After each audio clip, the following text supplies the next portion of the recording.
শান্ত হয়ে যেতেন। বাল্য স্বামীজির শিবের প্রতি এই অদ্ভুত শ্রদ্ধা, বিশ্বাস ও ভালোবাসা ছিল।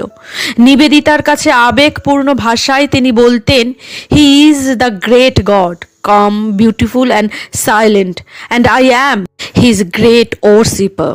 নিবেদিতার কাছেই তিনি ভবিষ্যৎ ভারতের মেয়েদের সম্বন্ধে বলেছিলেন, শত কাজের মধ্যেও যদি তারা মাঝে মাঝে সময় করে শিব নাম উচ্চারণ করে, তবেই তাদের যথেষ্ট পূজা অর্চনা হবে। এতটাই ছিল তার শিবের মহিমায় বিশ্বাস।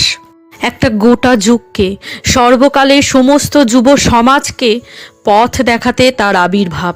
দক্ষিণেশ্বরে যেদিন তিনি প্রথম শ্রীরামকৃষ্ণকে দর্শন করেন, সেদিনই তার প্রভু তার দিব্য জন্মকর্মের ইঙ্গিত দিয়ে বলেছিলেন, জানি আমি প্রভু, তুমি সেই পুরাতন ঋষি নররূপী নারায়ণ, জীবের দুর্গতি নিবারণ করতে পুনরায় শরীর ধারণ করেছ।